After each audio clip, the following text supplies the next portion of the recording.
इस टॉपिक में हम देखने वाले हैं कि कैसे जब लोग टेली स्टार्टिंग समय में लोगों को पास होता है तो उनको क्या क्या दिक्कत आती है, कैसे उनको टेली को अपने काम के लिए यूज करना चाहिए और कैसे वो धीरे धीरे उस पर एक्सपर्ट हो सकते हैं, इसके बारे में हम बात करने वाले हैं। हमने इससे पहले भाग में इसको समझाया हुआ है, आप उसको और भी देख सकते हो, जहाँ पे हमने उसमें मैटर को समझाया कि कब कौन कौन सी चीज़ों को कैसे कैसे हमें लेना होता है, ये सब चीज़ समझाया है। अगर आप उस वीडियो को देखकर इसको आते हैं तो बेहतर तरीके से समझेंगे, और अगर आप डायरेक्ट इस वीडियो को देख रहे हैं तो भी कोई दिक्कत नहीं है। थोड़ा सा माइंड लगाना पड़ेगा, लेकिन आपको समझ में आ ही जाएगा। लेकिन रेफरेंस यही है कि आप उसको एक बार देख लीजिए। ये कोई वाइच टाइम या फिर उस वीडियो की पब्लिसिटी के लिए नहीं है, वो जरूरी हिस्सा है, इसलिए बोला जा रहा है। और नहीं भी देखते तो इसमें थोड़ा देखिएगा, थोड़ा सा माइंड लगाइएगा, आपकी मर्जी है इस पर। तो बाकी चीज़ें तो आराम से लोग टेली प्राइम में बना लेते हैं, फिर कोई भी टेली यूज़ करते हैं तो लोग क्रिएट कर ही लेते हैं, कंपनी वंपनी जैसे एक चीज़ को अटकते हैं इस सॉफ्टवेयर में आके। क्योंकि देखिए, आपके टेली में बाकी सब चीज़ रिपोर्टिंग काम करते हैं। ये जो ग्रुप है, ये आपकी क्रिएट, अल्टर, ये और वाउचर, यही सब मेन काम करने वाले हैं। बाकी सब रिपोर्टिंग का काम करते हैं। जो एंट्री करोगे, जैसे यहाँ पे दिखेगा, यहाँ पे जाके कोई बदलाव नहीं कर सकते, कोई डिलीट नहीं कर सकते, उनको दूसरे तरीके से काम करना पड़ता है। ये सब चीज़, ये सब रिपोर्टिंग का हिस्सा है। तो मेन ये काम इस वाउचर में होना होता है, और वाउचर में जैसे हम क्लिक करते हैं तो हमारे पास contra, payment, receipt, journal, sales, purchase, ये बेसिक जो वाउचर हैं वो हमें दिखते हैं। और इसी बेसिक वाउचर से पहले हमें शुरुआत करनी है। तो आज हम जानने वाले हैं कि कॉन्ट्रा को कब यूज़ करेंगे, पेमेंट को कब यूज़ करेंगे, रिसीप्ट को कब यूज़ करेंगे, इन सभी चीज़ों को क्यों यूज़ करेंगे।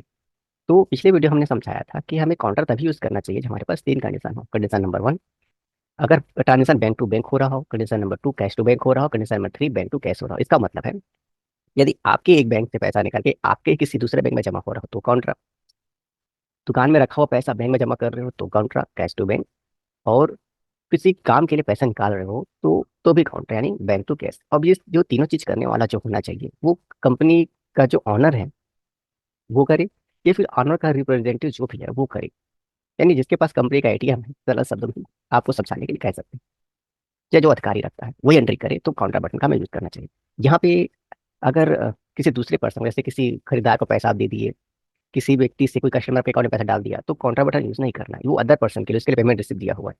यहाँ पे प्रॉपर कंपनी और उसके ऑनर के बीच ट्रांजेक्शन हो रहा है, उसी को यूज करना है। तो सबसे पहला कुछ हम सेटअप देख लेते हैं क्या हमारे पास। तो ये हमारे पास परचेस और ये नहीं, चलिए। तो जब आप काउंटर बटन को यूज करते हैं तो यहाँ पे एक रूल है, उसको अगर आप ध्यान में रखेंगे तो आपसे कोई भी गड़बड़ी नहीं होगी। अकाउंट में हमेशा रिसीवर लेजर ही रखना है। रूल को बारीकी से समझिएगा, अकाउंट में हमेशा रिसीवर लेजर ही रखना है। आप सवाल आता है ये रिसीवर लेजर कौन। तो आप बैंक में पैसा जमा कर रहे हो, आप अगर बैंक में पैसा जमा कर रहे हो तो प्राप्त करने वाला कौन है, रिसीवर कौन है। हालांकि अकाउंट आपका ही है लेकिन पैसा तो बैंक को मिल रहा है, तो रिसीवर लेजर बैंक। तो यहाँ पे आपको बैंक लेना चाहिए। अब सवाल आएगा कि ये बैंक हमने कैसे बनाया, तो मैं आपको दिखा देता हूँ। ये कुछ इस प्रकार बना हुआ है और अंडर में ये लिया हुआ है। अब यहाँ पे समस्या आती है बहुत लोगों को, वाउचर बनाने के बाद ये जो लेजर का जो क्रिएशन है, यहीं पर एक समस्या आने वाली होती है कि यहाँ पर हम इनमें से क्या लें। तो इसके लिए हमने बहुत पहले ही वीडियो बना दिया है कि कौन सा लेजर में कौन सा ग्रुप आएगा। आप उसको जाकर देख सकते हो और समझ सकते हो कि उसमें हमने अच्छे डिटेल समझाया है। तो यहाँ पर हम छोटे से टॉपिक्स में इसको बस ले रहे हैं कि आपको एंट्री ऐसे ही करनी चाहिए। उसके बाद अब पर्टिकुलर के नीचे वो लेजर हमें रखना चाहिए जिससे पैसे कट रहे हो। यानी काउंटर में हमेशा अकाउंट के सामने यही लेजर होगा। अब मान लिया जाए कि आप ये एंट्री कर रहे हो कि बैंक में पैसा जमा करने की, तो बैंक रिसीवर है और कैश अकाउंट, कैश से पैसा कटेगा, इसलिए कैश अकाउंट में गिवर अकाउंट ही होगा। अगर बैंक में पैसा जमा करने के बाद अगर बैंक से पैसा निकाले तो क्या होगा, तो जब बैंक से पैसा निकालोगे तो यहाँ पर कैश हो जाना चाहिए। क्योंकि आपका कैश अकाउंट उस पैसे को रिसीव करेगा, और पैसा कहाँ से कट रहा है, तो बैंक से आ रहा है, तो बैंक यहाँ होगा। तो फर्क इस चीज़ का है कि हमेशा आपको यहाँ पे रिसीवर लेजर रखना है। तो फिलहाल हमारे कंडीशन में क्या है, रिसीवर लेजर बैंक है। तो कितना पैसा जमा कर रहे हैं, तो हम जमा कर रहे हैं 50,000 रुपये। ये देख लीजिए, आपने जितने जितना जो नोट डाला है वो सब डाल दीजिए और इसको सेव कर दीजिए। अब इसका रिजल्ट क्या है वो देख लीजिए कि हमारा चैनल हमेशा रिजल्ट के बारे में बात करता है। 5 लाख रुपए में इतने पैसे कट गए हैं और बैंक में 50,000 रुपये। अगर ये एंट्री सही है या गलत है चेक करना है तो आप ये कर सकते हो। F5 का बटन दबाइए। मैंने सहयोगी के एंट्री के लिए कर रहा हूँ, कोई विशेष काम नहीं है इस चीज़ का। इसको रिपेमेंट का एंट्री मत समझिएगा, और समझेंगे तो भी कोई दिक्कत नहीं है। यहाँ पे मैं 6,000 रुपये मोहन को दे देता हूँ। तो देखिए, बैंक से जो 50,000 यहाँ पे दिख रहा है वो कट गया है, और आपको मैं इसको दिखा भी देता हूँ पूरी तरीके से। तो आप बैलेंस शीट में जाके अपना रिपोर्ट देखोगे कि वहाँ पे ऐसा कट गया है। तो हमारे जो एंट्री हमने सही की है कि बैंक में पैसा जमा करने की जो एंट्री है वो हमारा परफेक्ट है। उसके विपरीत अगर बैंक से पैसा निकालने की बात हो रही है तो भी आपको कॉन्ट्रा बटन दबाना चाहिए। लेकिन ये जो पैसा निकालने वाला है कंपनी का ऑनर, या उस जो स्वामित्व रखता है कंपनी का, वो होना जरूरी है। अब रिसीवर अकाउंट कौन होगा, हमारा रिसीवर अकाउंट हमारा कैश हो गया, क्योंकि हमारे पास जो पैसा आएगा कैश में आएगा, और कैश में आएगा तो गले में जाएगा। ये भी कंपनी अकाउंट में पैसा रखेगा। अब देखिए यहाँ पर क्लियरली दिख रहा है कि 4,50,000 रुपये है। अब बैंक से कितने पैसे आ रहे हैं उसको लिख लीजिए। अब इसको आपने कहीं से भी निकाला हो, आगे मैं बता दूंगा आप चीज़ों को। तो मान लीजिए हमने निकाला पैसा 4,000 रुपये, ठीक है। तो यहाँ पर पूछेगा उस चीज़, तो आपको यहाँ पे शो मोर में क्लिक करके एटीएम से निकाला तो एटीएम, कार्ड से, चेक से, जहाँ से आपने निकाला है वो सब डाल दीजिएगा। और इन सब का भी वीडियो हमने पहले से डाल के कब रखा हुआ है, ये सब आप हमारे चैनल में मिल जाएगा। कब एटीएम लेना चाहिए, कब कार्ड लेना चाहिए, कब कैसे लेना चाहिए। तो जिससे पैसा उसने निकाला है वो डाल दीजिए और बाकी एंट्री आप आराम से कर दीजिए। एटीएम से निकालो, एटीएम डाल दीजिए। अब इसको हम सेव कर देते हैं। अब इसका रिजल्ट क्या हो गया, इसका रिजल्ट आपको यहाँ पे बैलेंस शीट में देखने को मिलता है कि बैंक से 4,000 कम हो गए और कैश में 4,000 बढ़ गए। तो ये हो गया मैटर। फिर उसके बाद एक कंडीशन आता है जिसमें हमने कहा, अभी हमने कौन कौन सा कंडीशन लिया तो फिर से हाईलाइट कर दो। सबसे पहला हमने कंडीशन लिया कि अगर बैंक में पैसा जमा हो रहा हो तो, यानी कैश काउंटर से पैसा निकाले और जमा किए बैंक में। सेकंड, बैंक से पैसा निकाल रहे हो तो। अब हमने एक और कंडीशन लिया था जिसको हमने बोला था बैंक टू बैंक। तो एक बैंक से पैसा निकाल के दूसरे बैंक में जमा कर रहे हो तो जब दूसरे बैंक में जमा कर रहे हो तो वो जो दूसरा बैंक है वो रिसीवर है। हमेशा अकाउंट में आपको क्या रखना है, रिसीवर अकाउंट ही रखना है। तो क्रिएट करके उस बैंक का नाम आप लिख दीजिए, अंडर बैंक सेलेक्ट कर लीजिए और जो डिटेल आपको भरना है भर दीजिएगा। फिलहाल हम लोग नहीं भर रहे हैं। और जिस बैंक से पैसा निकाल रहे हो वो लिख दीजिए, जितना निकाल रहे हो। जैसे कि यहाँ पे हम कितना निकाले, 3,000 रुपये डाल निकालते हैं। अब ये निकाल रहे हो, ट्रांसफर कैसे कर रहे हो, रिफंड कर रहे हो, क्या कर रहे हो, सब आपके सामने है। यहाँ पे आप डाल सकते हो जैसा आपकी मर्जी है। यहाँ पे आपका जो मिलता है वो ध्यान में रखिएगा, सब आप डाल सकते हो। मैं फिलहाल रिफंड ट्रांसफर कर दे रहा हूँ। ये सब में क्या क्या भरते हैं इसके वीडियो हमने बना कर रखे हुए हैं, तो इसको हम बना के रखे हुए हैं, तो आप इसको देख सकते हो। तो ये मैंने कर दिया एंट्री। रिजल्ट क्या बना इसका, रिजल्ट आपका बना ये कि देखिए बैंक से पैसे निकले, एक्सिस बैंक से पैसा निकला और एसबीआई बैंक में जमा हो गया। तो हमने वो जो तीन कंडीशन समझाए थे आपको कि अगर बैंक टू बैंक हो रहा हो, कैश टू बैंक हो रहा हो और बैंक टू कैश हो रहा हो तो क्या करना है, तो हमने काउंटर वाउचर यहाँ पे क्लियर कर दिया। तो ये पहला जो एंट्री है आप देख लीजिए, जिससे पैसा जमा करने की बात हो रही है, यानी कैश टू बैंक हो रहा है। दूसरी जो एंट्री है वो है आपका कैश निकालने के लिए, यानी बैंक टू कैश हो रहा है।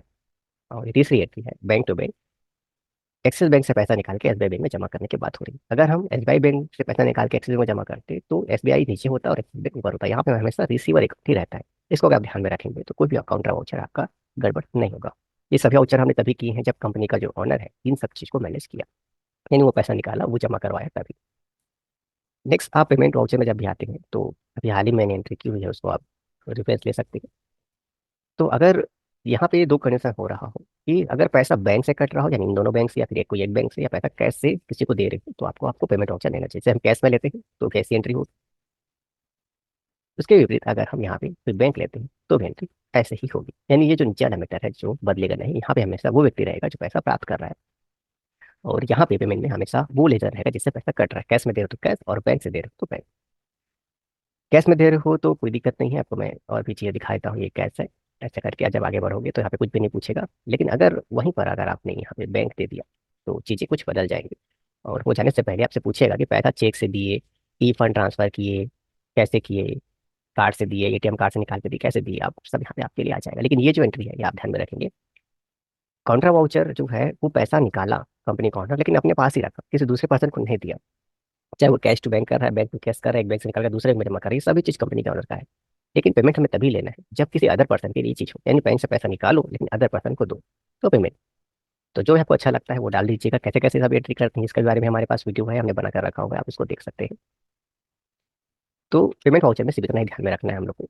और अब आते हैं हम रिसीव वाउचर की ओर। सेम कंडीशन है, यदि बैंक पैसा जो है वो कैश में आ रहा है तो भी, या कोई बैंक अकाउंट में आपको पैसा दे रहा है तो भी, यानी कोई कस्टमर यूपीआई कर दिया, स्कैनर कर दिया, पेमेंट में डाल दिया, बैंक में ट्रांसफर करा दिया, तो भी आपको रिसिप्ट, कैश में पैसा दिया तो भी आपको रिसिप्ट वाउचर यूज करना है। अब जिस पैसे ने दिया उस व्यक्ति का नाम लिख देना है, जितना दिया वो लिख देना है, और बस इसकी एंट्री कर देना है, ये कैश के रूप में है। इसके विपरीत जब हम यहाँ पर बैंक लेते हैं, जो भी बैंक आप लोगे, तो ये सब वैसे वैसे ही एंट्री होगी। और यहाँ पर हमेशा वो व्यक्ति रहेगा जो जिससे हमें पैसा मिलना है। अब पैसा जो है चेक से मिला, किसी कार्ड से उसने दिया, हमको ये फंड ट्रांसफर किया, क्या चीज़ किया, जो भी है वो आप यहाँ पे ले लेंगे और एंट्री करेंगे। और पूरा ही इसके बारे में हमने वीडियो बनाकर रखा हुआ है और आप इसे देख सकते हो। तो ऐसा वो पैसा ले सकता है। रिजल्ट क्या होगा, बैंक से पैसा कटवाए हैं तो पैसा रिजल्ट आप देख लीजिएगा, पैसा यहाँ से कटेगा। अगर बैंक में पैसा आएगा, जैसे अभी हाल ही में आया हुआ था, तो यहाँ पे पैसा आएगा। और डिटेल में जाने के लिए आप यहीं पर देख सकते हैं कि 50,000 जमा किए, 6,000 पेमेंट किए, फिर आप दूसरा ट्रांसफर किए, फिर ये रिसीव हुआ 6,000 रुपये। तो इसका फिर आपके सामने पूरा हिसाब है, टेरी में बढ़िया है। और आगे आते हैं हम जनरल वाउचर में। अब देखिए यहाँ पे बाई टू रहेगा तो भी ठीक है, आप इसको सरल समझने के लिए ना ये जो F12 है उसे दबा दीजिएगा, और यहाँ पर जो है इसको पहले ऑप्शन को यस कर दीजिएगा। जो बाई टू रहता है वो भी ठीक है, कोई दिक्कत नहीं है, लेकिन उसमें लोगों को समझने में दिक्कत होती है। अब देखो यहाँ पे DRTR लिखा गया, तो DR डेबिट डेबिट के लिए और CR क्रेडिट के लिए रहेगा, ऐसा तो आपको डाउट नहीं रहेगा। अब यहाँ पर हमें किस प्रकार के सिचुएशन को यूज करना चाहिए, यहाँ पर इसके लिए हमने एक प्रॉपर वीडियो बनाया होगा, आप उसमें अच्छे से अगर आप देख सकते हो। लेकिन फिर भी हम यहाँ पे कुछ मैटर लेते हैं जिसको आपको समझना चाहिए। जैसे कि हम ये कह रहे हैं, किसी पर्सन को, जैसे मोहन को कह रहा है कि मोहन भाई उस व्यक्ति को पैसा दे दो, तो जो कुछ काम के लिए उसको देना पड़ेगा, तो हमने उसको बोला कि दे दो पैसा। तो ये यहाँ पे देखो, जब हम किसी तीसरे पर्सन को बोल रहे हैं कि आप इस पैसे को ट्रांसफर कर दो, अब आपका ब्रांच हो सकता है, कोई पर्सन हो सकता है, कोई भी हो सकता है, तो आपका ना कंपनी का पैसा जा रहा है, ना कंपनी पेमेंट कर रही है, ना रिसीव कर रही है, तो क्या करना पड़ेगा, हमें समायोजन करना पड़ेगा, एडजस्टमेंट करना पड़ेगा। तो ऐसे कंडीशन में हमें यूज करेंगे। तो DR में हमेशा वो लेजर होगा जो रिसीव कर रहा होगा, और CR में वो लेजर होगा जिस पैसे कट रहे हैं। तो पैसा हमें किसको देना है, तो मान लेते हैं पैसा हम रिया को दे रहे हैं। जब यहाँ पे रिया लिखूंगा तो फिर से वहीं पर दिक्कत ये आ जाएगी कि आपको अंडर में क्या लेना है। तो आपको एक चीज ध्यान में रखना है, इसके लिए हमने प्रॉपर वीडियो बनाकर रखा हुआ है, और क्यों बनाया है, कैसे बनाया, सब चीज बता दिया, तो आप उसे जाकर आप देख सकते हो। अब कुछ लोग कन्फ्यूजन हो सकते हैं कि इसको पैसे हम लोग दे रहे हैं तो डेप्टर क्यों रख रहे हैं, तो हमारे बहुत सारे वीडियो में देखिए, इसको हम सामान बेचते हैं हमेशा, इसलिए हम इसको डेप्टर रखेंगे, क्योंकि पैसा देगा ना बेचने वाला। अब कितना कितना देना है रिया को, तो वो डाल दीजिए 3,000 रुपये। ऑन अकाउंट लेना है जो कि लेन डाल दीजिए, यहाँ पे CR लीजिए, और यहाँ पे आप डाल दीजिए मोहन, जिससे पैसे कटने। तो ऐसे करने से आपकी एंट्री हो जाएगी। तो जब कोई सैमोजन की एंट्री हो रही हो तो आप ये कर सकते हैं। अब ये कुछ लोगों को यहाँ पे 9,000 रुपये दिख रहा होगा, तो लेन देन गड़बड़ाया हुआ है ना जी, यहाँ पे तो अमाउंट थोड़ा सा अलग ही आएगा। हम यहाँ पे समझा रहे हैं कि अगर कोई एडजस्टमेट हो रहा है कि जिससे रिया को पैसे मिलने हैं, और वो पैसा कोई दूसरा पर्सन दे रहा है, कोई ब्रांच दे रहा है, आपका कुछ दे रहा है, तो आपको जनरल ऑप्शन लेना चाहिए। और जैसे कि आप कॉमर्स के स्टूडेंट हो, तो आप परचेस की एंट्री भी यहाँ पे कर सकते हो। अब जानते हो कि जो आता है उसे डेबिट जो ऐसे करना होता है, तो गुड परचेस आप डाल दीजिएगा, तो भी आपका ये काम कर लेगा अच्छे तरीके से। और ये अभी मोहन ऐसा है कि आप एंट्री कर सकते हो, तो भी काम कर लेगा। देखो यहाँ पे आपका अमाउंट बराबर आ गया होगा। लेकिन इससे क्या होगा कि आपका जो रिजल्ट है, जैसे कि इसको अगर हम मैं सेव भी कर देता हूँ आप सबके लिए, तो जब हम डिस्प्ले मोड रिपोर्ट में जाएंगे, और ये इन्वेंट्री बुक कहाँ गया, स्टेटमेंट ऑफ अकाउंट, गड़बड़ आ गया, ये यहाँ पर भूल गया था मैं। अब यहाँ पे हम लोग जब परचेज रजिस्टर देखेंगे, तो वहाँ पर हमें सिर्फ एक ही एंट्री दिखाई देगी। लेकिन देखो अभी हाल ही में हमने मोहन से परचेस किया हुआ है जनरल ऑप्शन में, लेकिन यहाँ पे एक ही परचेज दिखाया, क्यों दिखाएगा, क्योंकि उस एंट्री को हमने जनरल किया हुआ है। अगर उसी एंट्री को हम परचेज में करते तो ये चीज़ हमें दिक्कत नहीं पड़ती। तो आप जनरल वाउचर का तभी यूज़ करिए जब कोई स्पेशल एडजस्टमेंट आप कर रहे हो, तभी, नहीं तो फिर इसकी जरूरत नहीं है। और फिर वाउचर में आते हैं आके, अब इसके बाद सेल्स और परचेस। तो परचेस की एंट्री हमने हाल ही में करके रखी हुई है आपके सामने, ये देख लीजिए, ये परचेस है। यहाँ पे आप उस व्यक्ति को लीजिए यहाँ पे जिसे सामान खरीद रहे हो, और अंडर में क्या देना चाहिए, आपको क्रेडिटर देना चाहिए, क्योंकि क्रेडिटर का मतलब है पैसे का लेने वाला, और पैसे का लेने वाला क्यों होगा, क्योंकि सामान खरीदे हैं। ये करने के बाद इसको आप पास कर दीजिएगा, कुछ मत भरिएगा, बिगनर है। तो अब यहाँ पर आप जो खरीद रहे हैं, टीवी खरीद रहे हैं, मोबाइल खरीद रहे हैं, गुड कंप्यूटर खरीद रहे हैं, जो भी खरीद रहे हैं उस पे लिख दीजिए, और अंडर में हमेशा परचेस होना चाहिए। ऐसा करने के बाद अपना स्टॉक आप जरूर बनाइए। ऐसे हमने बनाया है, तो हमने जो भी स्टॉक, जो मोबाइल खरीद रहे हैं, जो टीवी खरीद रहे हैं, जो राइस खरीद रहे हैं, वो लिखा। अब ग्रुप की बारी आएगी, तो मोबाइल है तो मोबाइल लिखिएगा, राइस है तो राइस लिखा है, ऑयल है तो ऑयल लिखेंगे। इसके अंदर हमेशा प्राइम लिख दीजिएगा। क्रिएट जब करेंगे आप, जैसे कि यहाँ पे आपका क्रिएट का ऑप्शन भी आपको आ जाता है, तो यहाँ पे जो भी आप लेंगे उसको आप लीजिएगा, हम लोग आपको दिखा देते हैं। अगर मोबाइल है तो मोबाइल लिखिए, राइस है तो राइस लिखिए। उसके बाद यहाँ पे आपको केजी लिखना होगा, क्योंकि सामान आपने केजी में खरीदा तो केजी में लिखिए, पीस में खरीदा पीस में लिखिए, जो भी आप लेना चाहें आप आराम से ले सकते हो, आप एंट्री कर सकते हो। ऐसा क्या सारा काम करके इसको सेव कर दीजिए। उसके बाद आपको ये समझना भी जरूरी है कि यहाँ पे मैंने बात की है कि सामान खरीदने की, तो एक और मैटर आ जाता है कि सामान अगर उधारी में खरीदा हो तो, या उधारी में अगर नगद में खरीदा हो, तो दोनों ही कंडीशन में आपको पेमेंट वाउचर, यानी सॉरी परचेस वाउचर में एंट्री करनी जरूरी है। अब ऐसा मैं क्यों कर रहा हूँ, तो सेल्स वाउचर को आपको एक बार दिखा देता हूँ, फिर इसको मैं आपको मैटर समझा दूंगा। तो सेल्स वाउचर भी सरल है, जिस व्यक्ति को सामान बेचा है, अब देखो ये आ गया हमारा। अब डेप्टर क्यों है, क्योंकि पैसा वो देगा, देनदार होता है इसका मतलब, सामान खरीद रहे हैं हमसे, पैसा देगा ना, क्यों कमा के भाग जाएगा भाई। अब यहाँ पे हम क्या उसको बेच रहे हैं, तो कुछ भी बेच रहे हैं, जैसे हम लोग राइस भी लिख सकते हैं, जैसे अगर आप लिखना चाहो तो, या गुड्स भी लिख दो। राइस सेल्स कर रहे हैं तो अंडर में सेल्स अकाउंट रहेगा, सब हम बता रहे हैं।